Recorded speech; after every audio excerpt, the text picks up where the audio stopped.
Tuning in the program called What's Going On FlintTalkRadio.com. I'm George Moss, the host of the program, and we are delighted to have you out there this afternoon. I am just happy to be here for what will be the last live session for a while. I'll be going on my annual trek to Africa, and we've put some programs, be kind of abbreviated programs, on the which we put in the can, so to speak, that we have already taped. And so during this time slot in the future for the next 3 or 4 weeks, we will bring those out of storage and we will have those aired during the regular time that we do the program. I didn't think that, given the fact that it will be taped programs, that we wanted to do an hour under those conditions, because we normally would like to have more dialogue than the time we have maybe some possible phone calls made, or if that would take place, and we have extended it for an hour because we don't know what may happen during the taping. But given the fact that these are canned programs, we're going to be doing 30-minute programs in my absence. I'll be in Africa, and I will be doing some studying while I'm there. And I'm going to leave Facebook for a while as well. I post on Facebook every day. I do one major article each day, and I'm going to leave that for a while, because while I'm gone, I'm going to be doing some studying, and I do not want to have to go through the trauma, which is what it is in Africa, using the equipment there to do a long article on Facebook, where you have to go to the public, what they call cafes, which I guess they call internet cafes, and you don't have the technology in place that you have here, where you have computers in your homes and things of that sort. Maybe you can go to a library and do it. You have to go and pay for it in these internet cafes in Africa. And you have a lot of people standing around to use it, and you don't feel comfortable taking more than maybe 15, 30 minutes to do anything on Facebook. So in terms of my narratives, that's about an hour in terms of composing it, and having to go another 15 minutes and just kind of go through it and get any errors out of it and make it read the way that you want to in the final copy.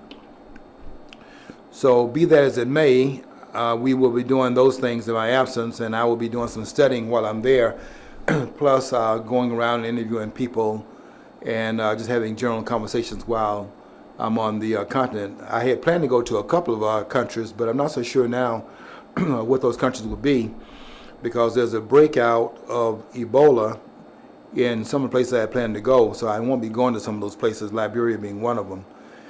And looks like I'll be canceling whatever trip I had planned to go to Sierra Leone, because I'm now hearing some bad reports about what's happening out of there.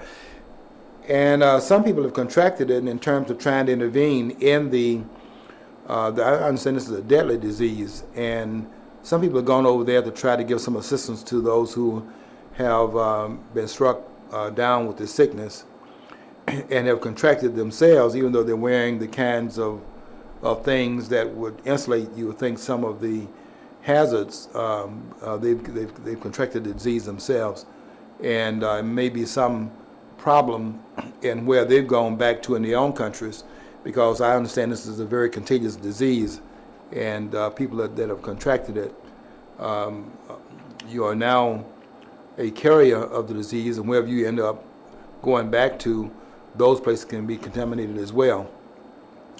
So I got to try to kind of get my itinerary together. I know where I'm going to land when I first get there, but I'm not so sure what's going to happen once I arrive, and I got to pick my itinerary once I get on the continent and then go from there.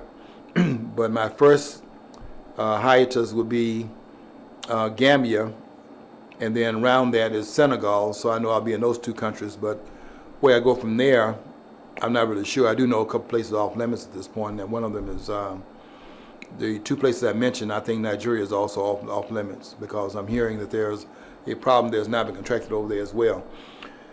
So I need your best wishes, although I know a lot of you are going to be out there hoping that I will go over there and stay.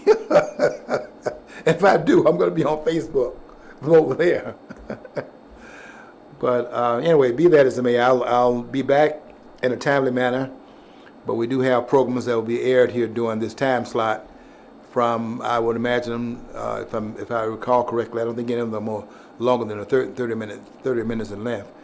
So 2 o'clock to 2:30 during my absence, and when I get back here, you have to put up with me again for an hour. You don't have to put up with me, but I'll be here for an hour during this time slot. Today I'm going to talk about maybe two topics. I've got to start out talking about taxation because I've been promising that over the course of the last month or so. And I think I can talk about it both in a historical setting and a more contemporary setting as well because of what happened last week, where I think it was Friday of last week, to make sure that's true. No, Thursday of last week, where President Obama was calling those businessmen who have taken their money and invested it outside the country, using loopholes, and the president has labeled them as being unpatriotic for not making their money available for seizure by the politicians in Washington. You know, that's like, I've had people say that. I was like, well, it's not, you think it's right for somebody to actually give up their citizenship and leave? I said, you realize that we're one of the only countries on the planet that actually taxes their citizens who they're not even living in the country. And the taxes are supposed to be for goods and services, basically, you get from the government. Well, if you're not enjoying that, then why should you have to pay for it? Mm-hmm. If you're not getting benefit, driving, Social Security is still taking on people who are, no longer living here, but didn't surrender to U.S. citizenship. So they're almost put them in the position to try to support two countries. So basically, going to give up. I mean, if I was gone abroad for so many years, I'd give up my citizenship here. I mean, it's like let's face it. There's very little discernible difference anymore between us and anybody else on the planet. John, you said a mouthful there. That we are becoming so much like the rest of the world that it's hard to tell that there was ever anything that ever differentiated what happens here in this country than what happens in the rest of the world. We are a lot more like the world than we're willing to admit to ourselves as we continue to go back into our past and imagine those things that happened back in the day is what we're now witnessing in the present time period, and that's not true anymore. It is amazing how far we've come from the freest country in the world to being a country that is that's almost like an also ran. And so you said a mouthful there when you said that it's hard to differentiate anymore about the distinguishing characteristics of what makes this country different from other countries in the world that have always been also ran countries. We're now becoming that country here. And we don't want to admit to that. We got a government that wants to tell us what we're going to eat, what we're going to talk about, how we're going to approach subjects, what we're going to accept in our lives.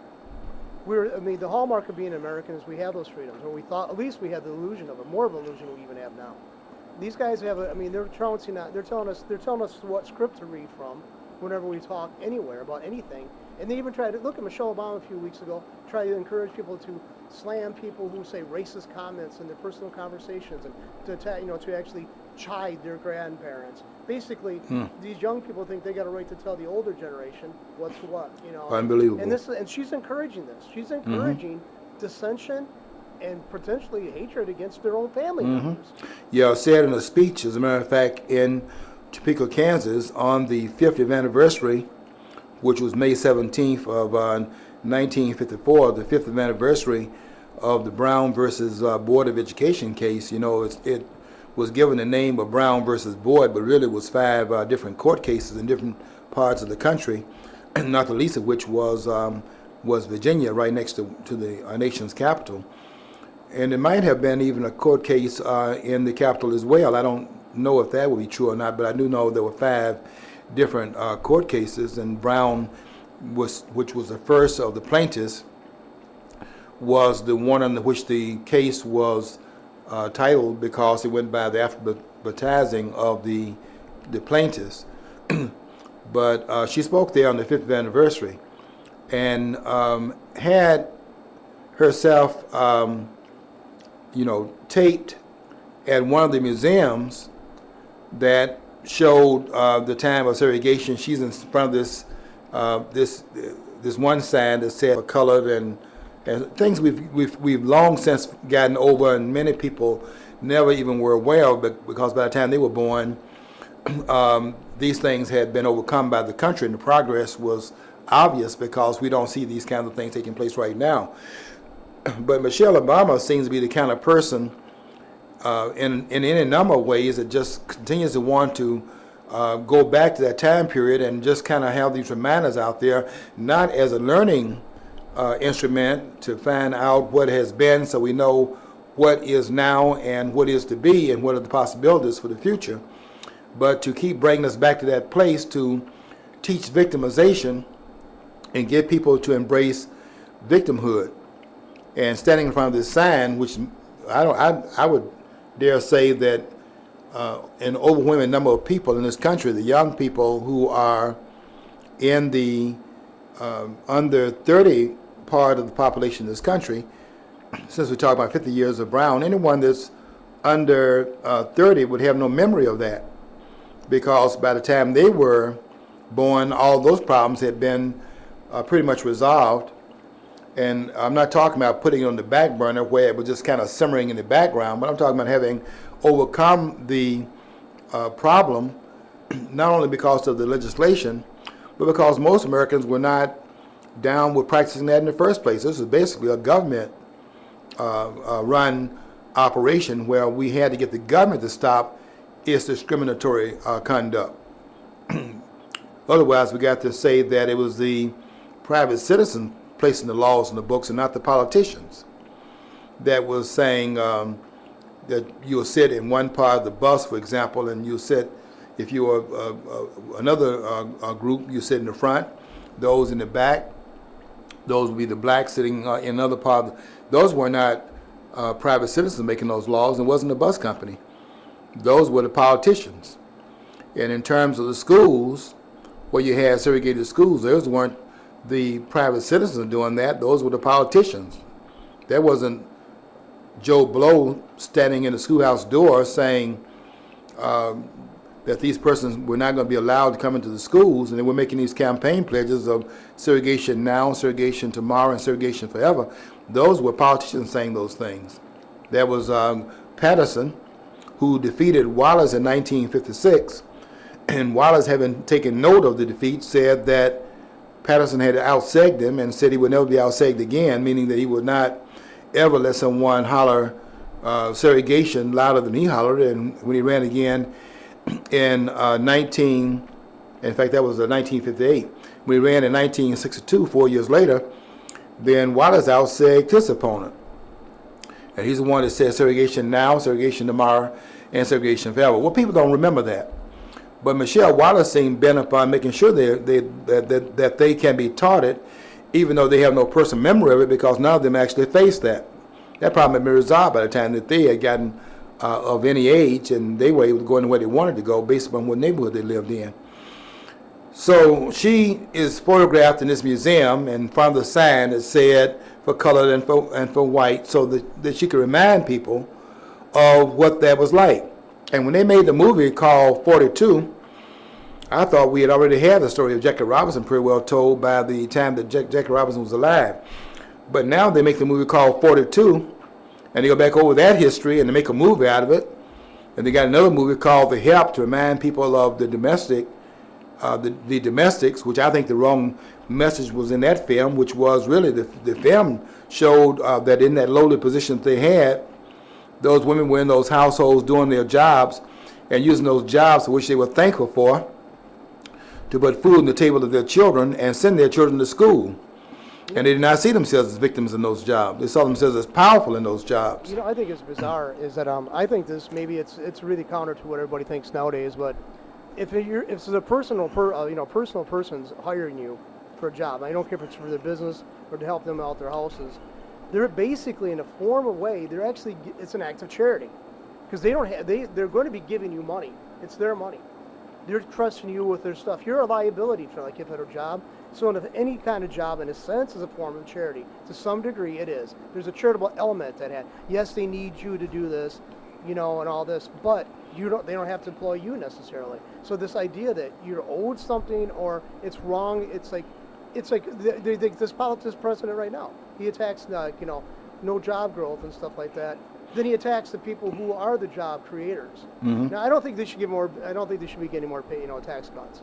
But he has this hatred towards anybody who is entrepreneurial. He has this rage against them. He does. And it's like, it's very apparent. Well, why would you want to bust your butt so this guy could get credit for turning the economy around? I see the relationships a little bit differently in the South. I see it as what happens in the marketplace when the market is allowed to operate in a way in which there's no force being brought into those relationships. For example, the reason why they would bring those laborers into their homes, those domestics into the homes, is because they value the money that they had less than the value of the services that those women would render in terms of the domestic service they were rendering in those households. They were able to handle the children a lot better.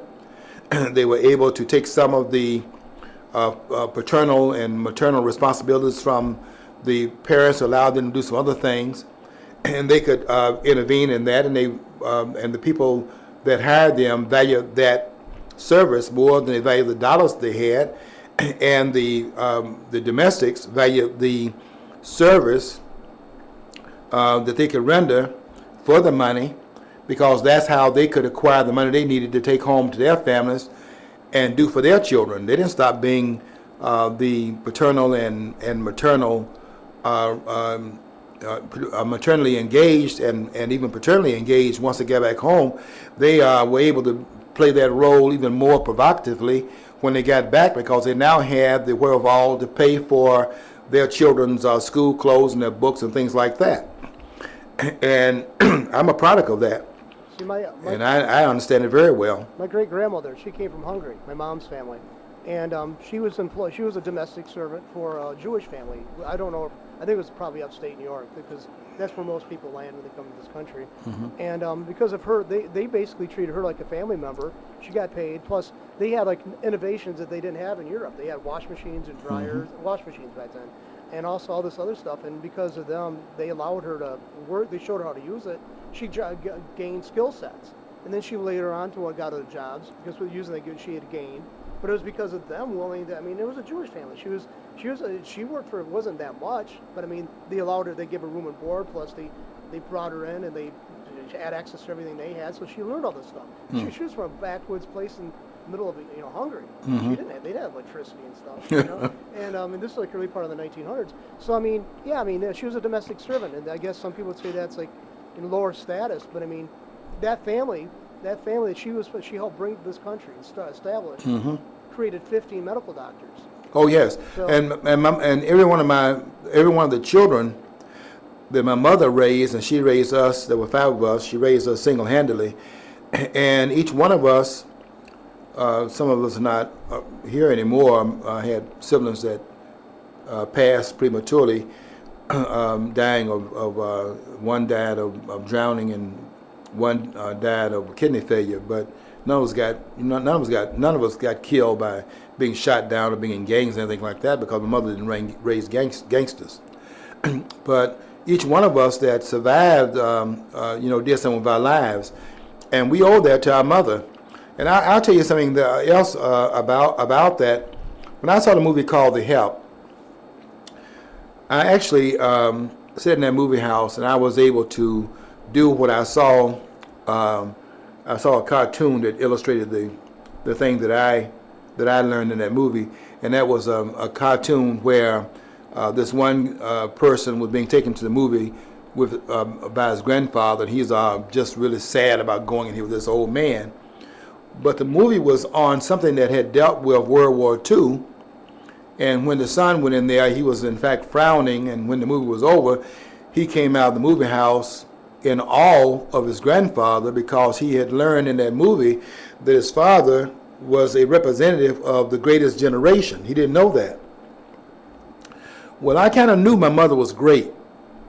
But when I went to see The Help and saw those domestics, one of whom was played by the great actress named Cicely Tyson, and it doesn't get any better than that in terms of the role she's played. Never played a role that demeaned her gender and her womanhood, her black womanhood, and has always been very particular about what role she plays, which is what prompted a book about mad at Miles because the person was mad at Miles because of how he treated Cicely Tyson, who married this queen and did not do all the things he should have done as the spouse of a woman of that greatness.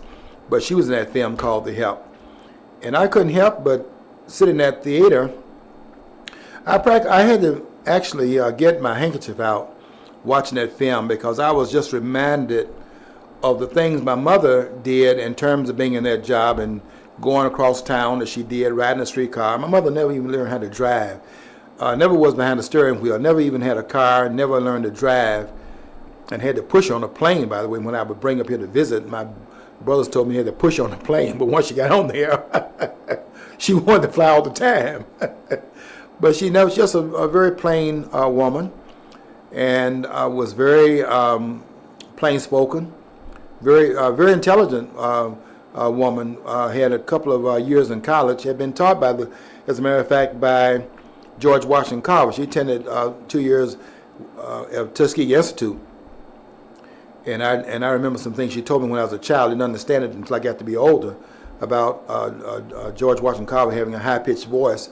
And she had told me he had been castrated. I didn't understand it when she told me because I was like 7, 8 years old when she first said it. But when I got to be a little bit older, that conversation came back to me. And when I heard his voice, I could now go back and remember what she said.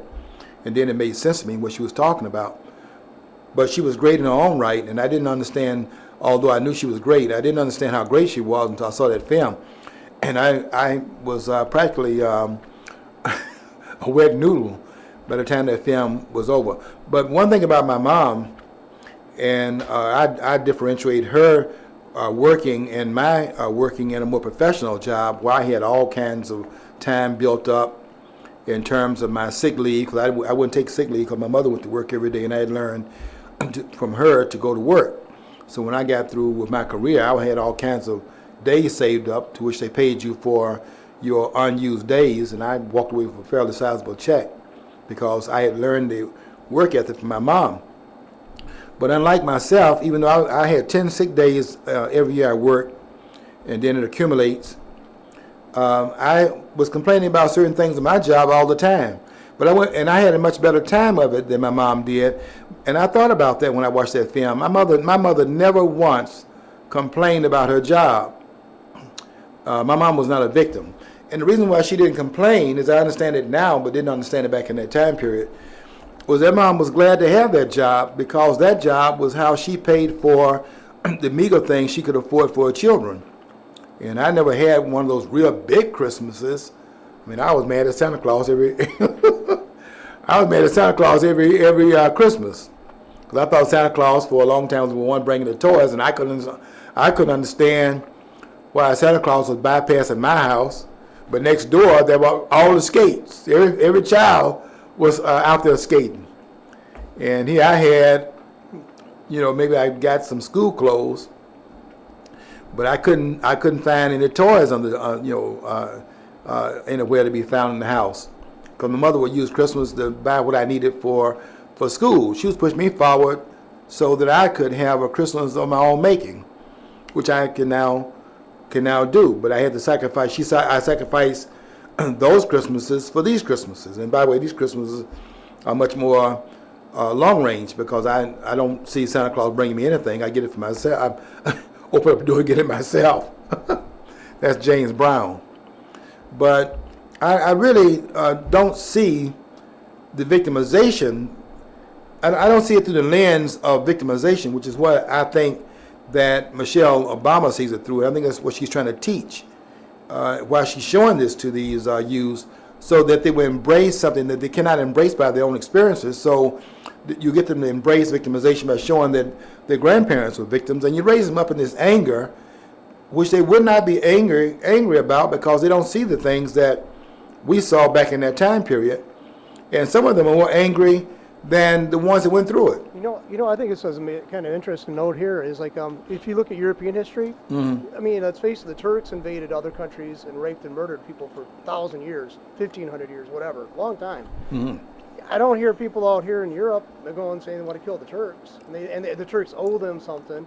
I'm just using that example because everybody could turn on each other over there because everybody's. Everyone has grievances. Yeah, so I mean, this victimization is like a totally unique American thing because over in Europe, you might have had wars and stuff like that, and they had wars that actually tore their countries up, and they faced it. Here, they're hearing a story that something happened in a land far, far away, 75 years ago, 150 years ago. It makes no sense to tap into. I mean, there's a lot of things to be ticked off about. Yeah. So, but trying to stretch that far is just insane. Yeah, John, there's a reason why victimization grew up in the aftermath of the civil rights movement. That's not an accident. The reason why you have victimization being taught now in the aftermath of all the trauma that others went through is because in order to justify these archaic relics of the past called civil rights organizations, you have to then conjure up the problem and call it up in order to, in fact, explain away this obsolescence that has, in fact, grown up around their feet. Under the grass, underneath their feet, where the grass is growing with nothing for them to do, they've got to now bring victimization up. But during the time when the conditions themselves actually were excellent in the country, there was no time for victimization because you had to work yourself through it. And I will say that I'm real thankful for the kind of education I got in the heart of Dixie, which was what Alabama called itself. It's the heart of Dixie because that's where the Confederacy was born. It was born in Montgomery, the capital of Alabama. But what I'm thankful for is that when I went to class, and I went to those schools that were called segregated schools for 12 years. And what I'm thankful for is that nobody in any class that I was in for 12 years, and of course after you get out of 8th grade, you have multiple teachers, wherein for 8 years you had the same teacher for the whole year. So you had 8 teachers in 8 years, and each one was your instructor through all of the discipline. They taught the math 1 hour, and they taught the English and all of that. And when I went to high school 9 through 12, that's when you had the multiple classrooms where you were going from one teacher to another. But in all the classes I had, 1 through 8 and then 9 through 12, I never had one teacher bring up what was really a real disability that was in our space and constantly being reminded of by you going here and couldn't go there. I never heard them even discuss that. They didn't even bring that up.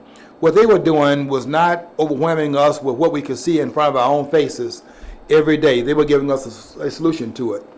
And that solution was, and I hear it right now in my own mind's eye, ringing through my ears, so to speak, and that was they kept telling us we'd be twice as good. And when I tell it to some of the jugheads I run into, I would call some of these jugheads names. I'd go up to Saginaw sometime. I got to hear from these mentally deranged people. They want to tell me, well, who are they to be twice as good for? And they want to downsize what they were saying, act like it was inconsequential. I asked them, show me the children that you're raising, and I'll show you the ones that they raised. And none of the ones they raised, by the way, were hiding out from. The adults weren't hiding out from us because we were, in fact, trained to not see ourselves as victims, and we weren't victimizing others. If we saw a person, by the way, that was coming out of the store with 4 or 5 bags of grocery and trying to carry into the house, we went over there and tried to help them bring the grocery in. It was just what you did. And I remember my mother being on the bus one day, and I didn't get up and give her my seat fast enough. My mother was standing up. And another guy, I never forget his name, Donald Porch, I hope he's still alive, and good friend of mine. Haven't seen him in 40 years or so. But he's a friend of mine, and he got up out of his chair and asked my mother if she wanted to sit down. My mom was mad at me the rest of the day. Wouldn't even speak to me. Because I was slow in getting up to give my mom a seat. And my mom was embarrassed to have the other person in the neighborhood ask my mom for if she wanted to sit down. Didn't even ask if she wanted to sit down. He got up. So she had no choice but to sit down. My mother said, Miss Miles, you want to sit down? He's already out of his chair, and asked her that. And I didn't do that. And my mom could not believe that I was sitting down while someone else gave her a seat that not even her family. Now, she didn't refuse a seat. But my mother could not understand why that had to happen. And I was embarrassed for it because I, quite frankly, I was not thinking is what it was. But that's what they expect you to do. And they raised us that way. And we were not breaking into each other's homes. And poverty was everywhere. We weren't breaking in, and we weren't taking that which didn't belong to us, going next door, coming through people's windows, walking out with the television sets. That couldn't happen. Not in that poor neighborhood, and not with the kind of people that was in fact in that neighborhood, who were on the front porches. And quite frankly, I got to tell you something. I thought the front porches were out there for adults, because that's all I saw old people doing. Those that were retired, grandparents, who lived in the household, because you didn't have this gender problem where you begin to put the old folks in these homes. We didn't have those homes. And I was surprised, quite frankly, when I came north and found front porches and they were vacated. I thought that's where old people were supposed to sit, because all day long, your mother would be across town. I'm in a single family household, so my mom was the only parent in the household. And my mom would come back across town to her neighborhood, because we lived in different neighborhoods, although the whites were in your neighborhood, but they're around the corner or in the next block on the same street, but the next block. You wouldn't be next door to each other, but you wouldn't be that far away either. There was a proximity between the black and white community. And I know they got tired of me because I go around there and ride their tricycles. Because I didn't have the toys, so I go and ride their tricycles. And I couldn't understand the frowns that I was getting from the adults, because I'm riding the tricycles, and we were on there on the white kids, tricycles, and on the scooter, and I got our leg down there and push the scooter around. And they wouldn't say anything, but you could see those disapproving looks. But I was after the toys, and I really didn't. They didn't say anything, and I was not going to say anything like, "I'm not going home. I'm going to play with these toys." And I'd be around there. And at a certain age, they would allow that, because it's not going to be any problem at the ages we're talking about at this point. But you learn later on that there is this divide that's expected in the segregation in the South at that time.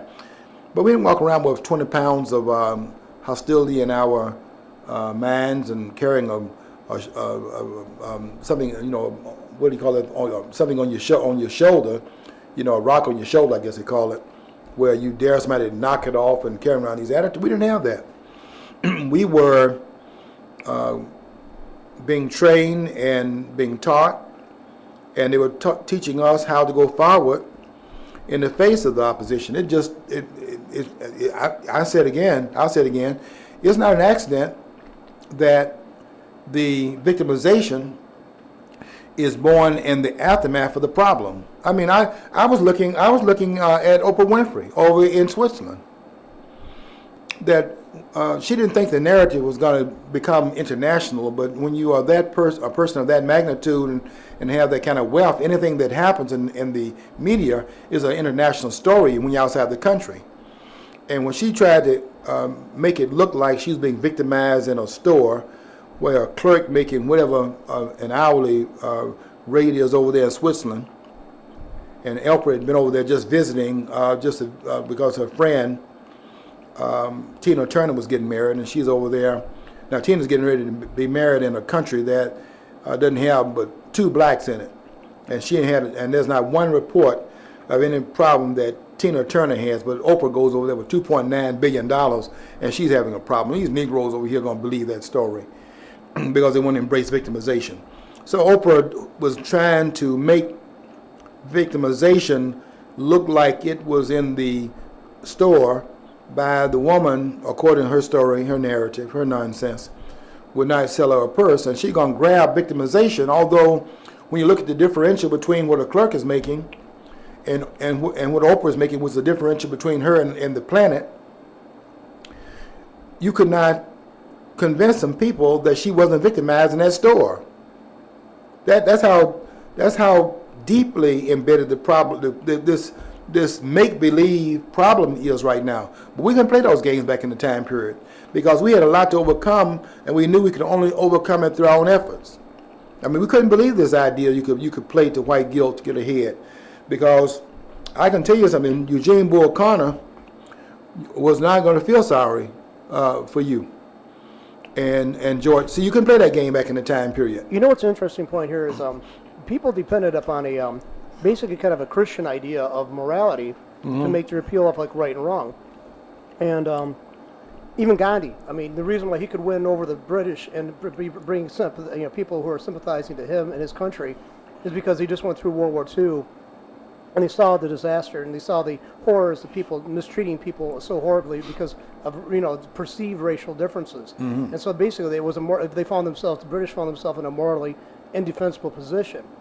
But now when the same people who are trying to make this appeal of broadening and of tolerance for everything else, it's jettisoning the Christian tradition of morality, which they basically built their own existence upon. They're like dismantling that scaffolding. They're going to be plunging down it because there's nothing to be for them to stand on. Because if you totally eradicate, in a worldview, you could actually say that everything is permissible. Because let's face it, I mean, you can come up with your own rules. I mean, Nietzsche talks about that. You create your values. So you could create a value of anything. You could value anything. You could prioritize anything. So I mean, the very thing that they're actually arguing, they're using is actually now it's going to turn around and bite them in the butt because basically now they've got no universal standard to appeal to when they try to make some greater gains in the future because they already just said everything's more. You can go back and create these values that you can harm people in the present for things perceived wrongs in the past or actual wrongs in the past. But you don't have the same people in the present as you did in the past. So putting new people and making them as the pillar, pillaring them and beating them up is creating a new set of victims. But guess what? They're going to react. Eventually, they're going to react. The worm turns. That's just the liberals can't understand that. Yeah. The fact of the matter is that one of the things the American people value is fair play, and this president is exploiting that on a constant basis. So is Michelle, and so are a lot of other people. They understand the American character, and they take advantage of that, playing the white guilt because Americans want to be fair.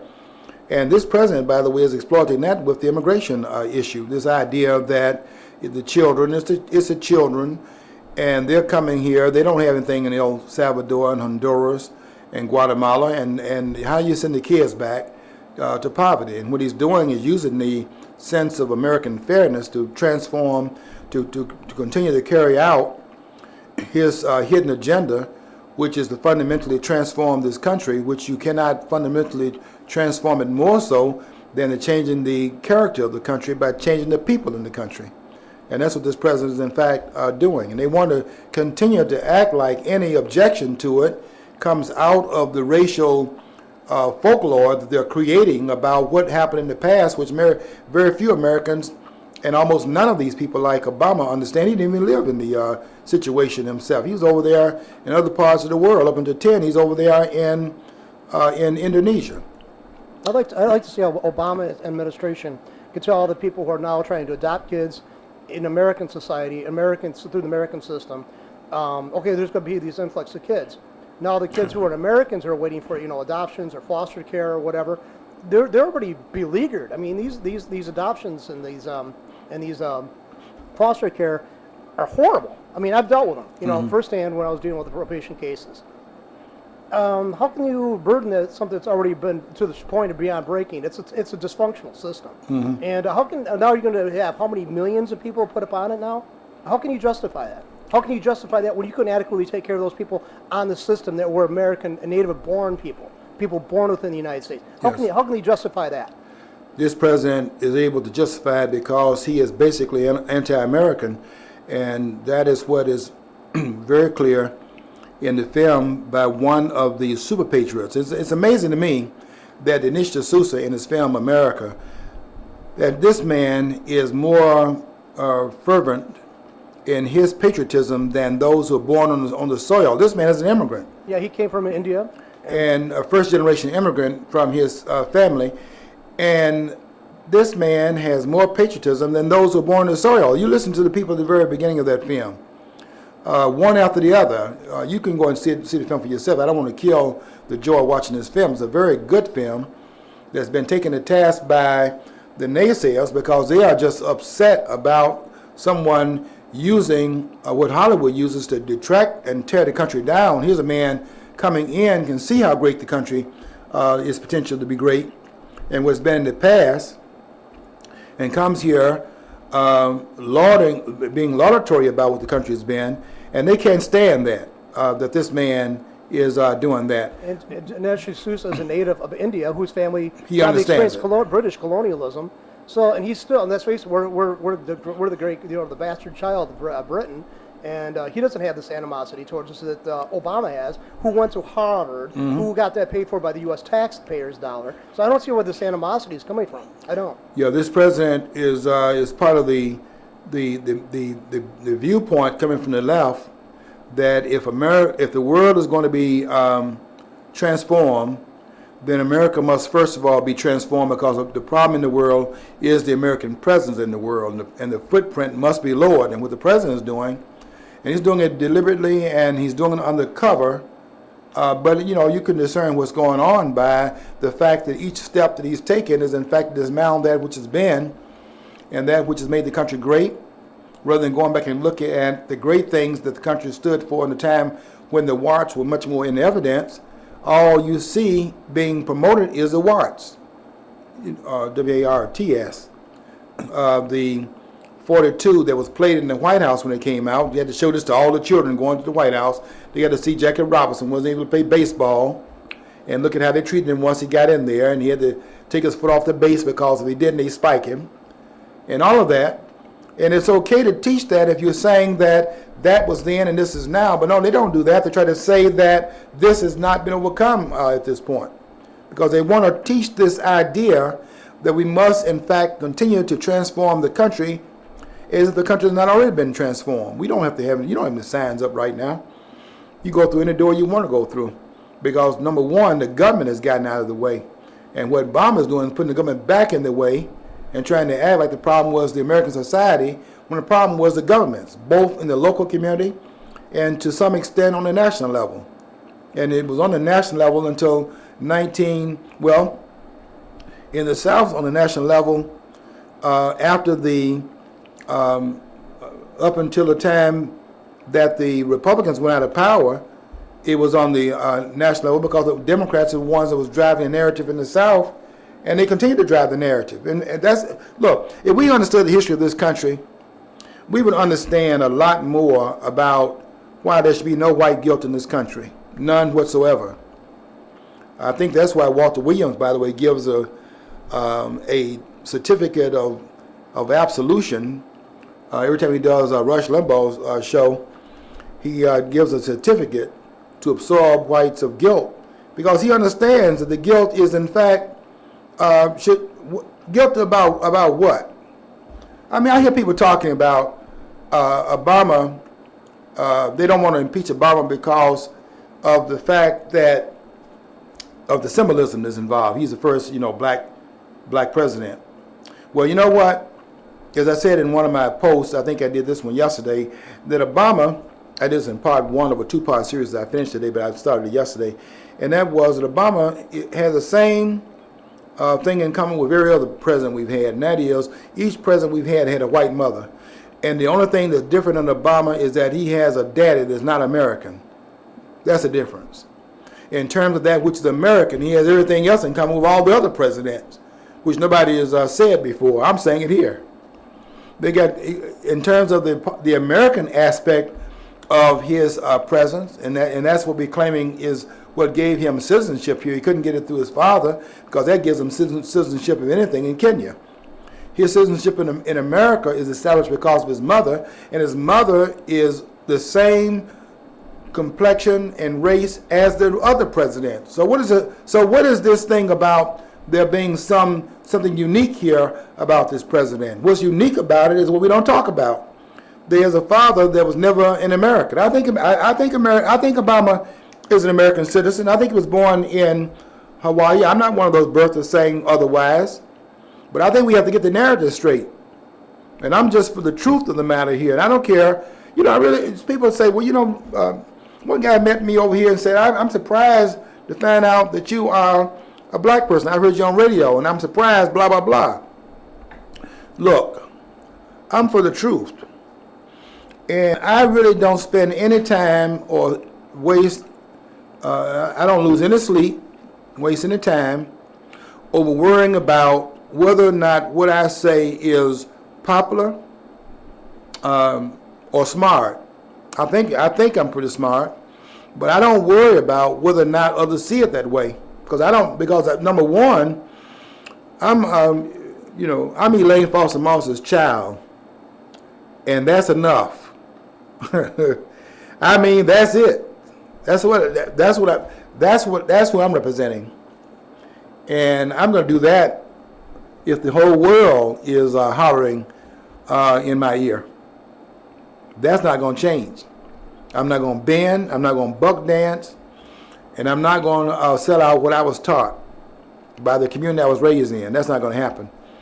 And people thought for a long while back in the day when I was coming up and I was young and just coming out of college and working my career, and I didn't have tenure and was working toward it. They thought they were going to stand me down. I was willing to lose my job. I was not going to lose my sense of who I am and what I was raised to be. I was not going to turn my back on that. And the world will have to get used to that, because they ain't gonna, what you see is what you get. But I'm just saying that given the things that are happening right now, I don't think that America understands its history.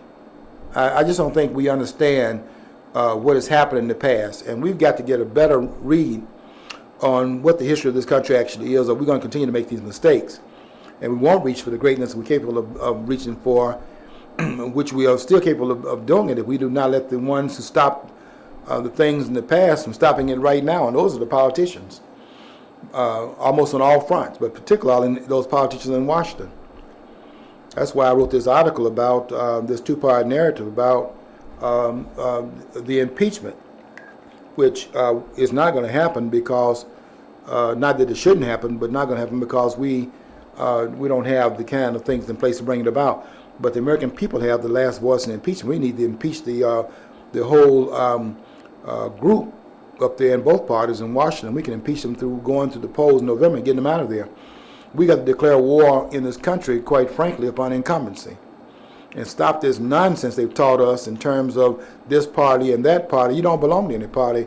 You belong to your families, your communities. You're members of that. And stop this. We need to stop this nonsense we've been taught in terms of identifying ourselves into something that they don't even identify with, because they're not Democrats, Republicans up there in Washington. None of them. They claim that as a way of getting people to vote in two different party affiliations, but they don't represent that. If you say Democrats, I know what that means. I know what it means to say Republican. I know what the word means, and they don't. And if you know what the word means and you watch their conduct, they don't follow either one of those premises out. And I don't even consider them to be that. So there's no way I can be that and be tied into what they're claiming without following any of it.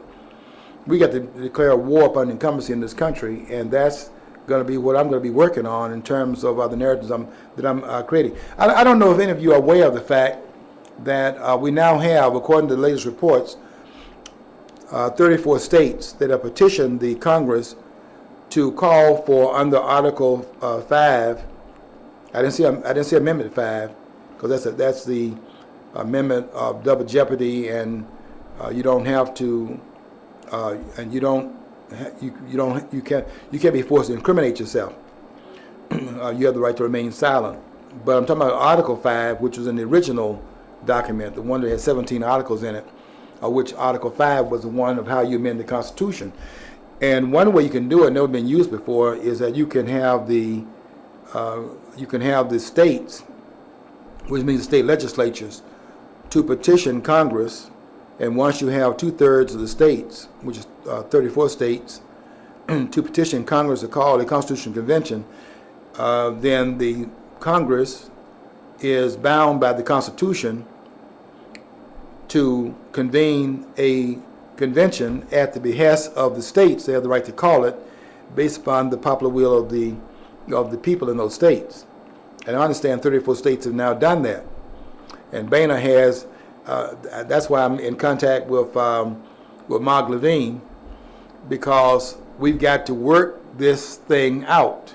Because I'm convinced I'm not angry about any of this, but I do think that Mark Levine wrote a book about something I put on Facebook in February of 2000, I think it was February 2013, where I was talking about the way in which we can amend the Constitution without going through the Congress.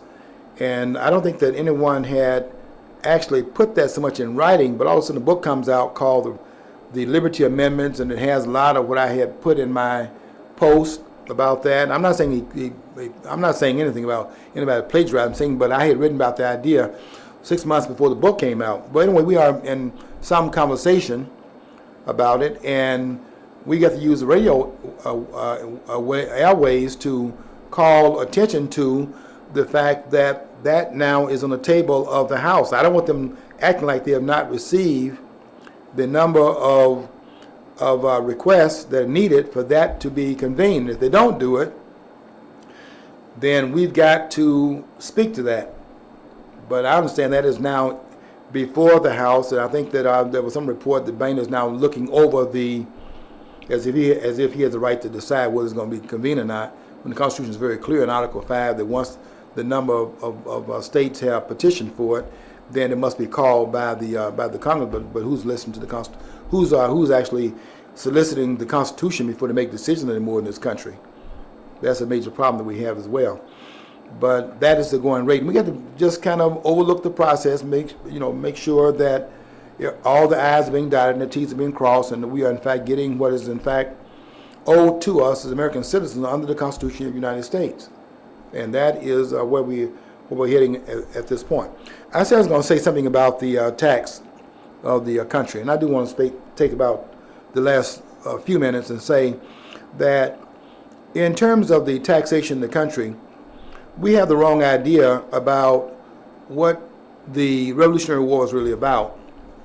We have this notion that they've taught that the issue behind the colonists, the 13 colonists rising up against Great Britain and the Parliament and King George III was over the issue of taxation without representation, which then implies that taxation with representation then is of no consequence, which is what the president was talking about last Thursday when he was criticizing these businessmen who have decided that what they have produced, they want to keep that, which is the product of their own efforts, and not just hand it over to these politicians who will do with it what they will, including bringing people in here and giving them their money.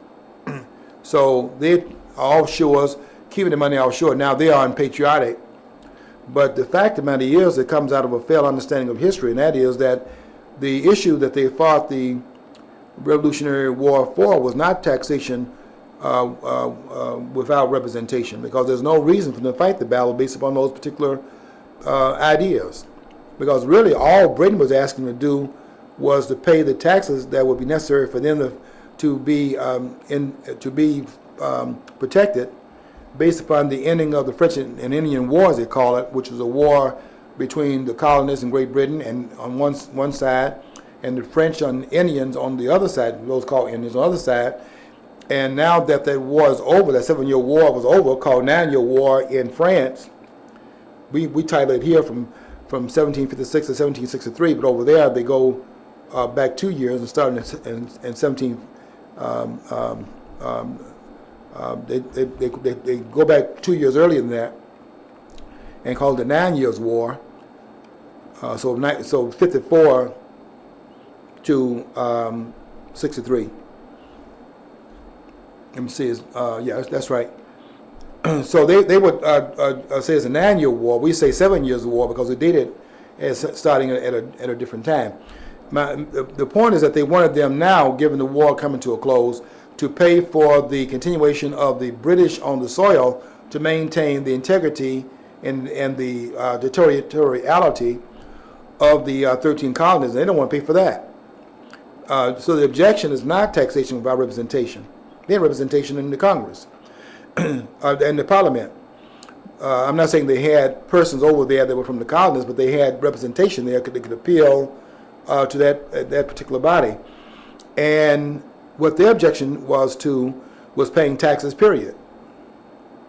That is to say, the objection was they made the money, and what is government doing taking it? That's what they were objecting to. And anyone says other than that has not read the history book. You read the history book. You read the ones written in the public school system, the government-run schools. The fact is that the objection was taking their hard-earned goods and services that they had provided and giving it to someone who had not endured the hardships to bring that result, which is the materiality of your efforts about. And they were objecting to government coming in the 12th hour and seizing that wealth. That's the objection. It was a total objection. And it had nothing to do with representation. In fact, I want somebody to go back and read a case that came up. It's the most important tax case in the history of the United States. It came up in 1820, where in the District of Columbia, there was no representation in the Congress of the United States, because it's a district, it's not a state. And you didn't have the 3 electoral votes, and you didn't have that until the 1960s in this country. So there's no representation there in the Congress. And they filed a suit about paying taxes without representation. And John Marshall, who became the Chief Justice of the Supreme Court in 1801, he was there from 1801 to 1835, John Marshall ruled against the claim that they shouldn't pay taxes because they weren't represented, and said that the issue is different in the Parliament, which would be King George III, and the issue in the Congress because of the proximity of the two. And made this outrageous. Here you are. How far are you away from the revolutionary claim of, if that had been the claim, then how did Marshall make that ruling if the claim is legitimate in saying it was about taxation without representation? That wasn't. They were saying that, okay, we don't have representation, which is what the face they put on the Revolutionary War. They had been born out of the ones that fought this war, and now want to put a face on it so that they can come from underneath the umbrella of that which they protested against, acting like it was a matter of just if you represent it, then taxation is possible. And they still didn't put a tax on what you earn, because there's no federal income tax until 1913 with the 16th Amendment. And that's how far we've come from that which was the founding and framing parts of the narrative of this country's history. We don't understand the history of this country, but if we did, we would not be around here wars me with this kind of rhetoric right now that has people fundamentally transforming the country into oblivion to the point we can't recognize the country we were born in. You know, a lot of you out there that are in my age group are saying, and I've heard a lot of you, I've seen a lot of you writing it on Facebook, that it's like two different countries. You're born in this country at this time period, and you're born in another country now. It's like it's two different places, although the boundary lines are the same.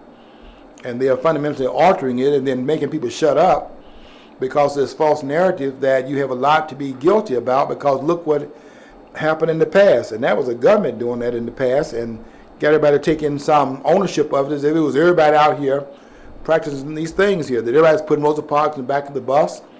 Everybody got people going to different schools, when that's the people that was in power in government. Once we got government to stop discriminating, guess what happened? America came to be the America that it always has been, but wasn't allowed to be that because of the interference of the government authorities. And they're telling us government is the answer, because we don't understand that the history is clear. Government has been the problem. It's a problem right now. One person was asking me before I came to the studio, they said, well, if could we recover, given how far down this road we've come over the last few years, could we recover if we started at this point? And the answer is that we could. We could recover, because liberty is what caused this country to be great. And they had that up until 1913, although you see the government trying to slide from underneath the controls were in place. We could not do a good job of sliding from underneath it because they didn't have the financial wherewithal to do the things that they were machinating and marinating over what they could do if they had the power to do it, and the monetary wherewithal to bring it about. They just couldn't do it. But in 1913, that changed. It's like two different Americas beginning to be created here. But the beginning point of it, they still were being stalled until later on because they weren't able to sell the income tax, although they had passed in 1913 with the 16th Amendment. They couldn't sell it that everybody should be paying these taxes. So it went after the religious, at the wealthiest group. Okay, well, they're forcing us out of here, but I did want to say a few things. I'll be seeing you back here when I come back from my trip. I'll be in Africa for about 3 weeks. Might be more maybe less if I run over there and I can't get out of the country because of the Ebola. But I will be back in about no later than 3 weeks. Until that time, I want you to follow your dream, because if you don't follow your dream, you'll never know what's on the other side of the rainbow.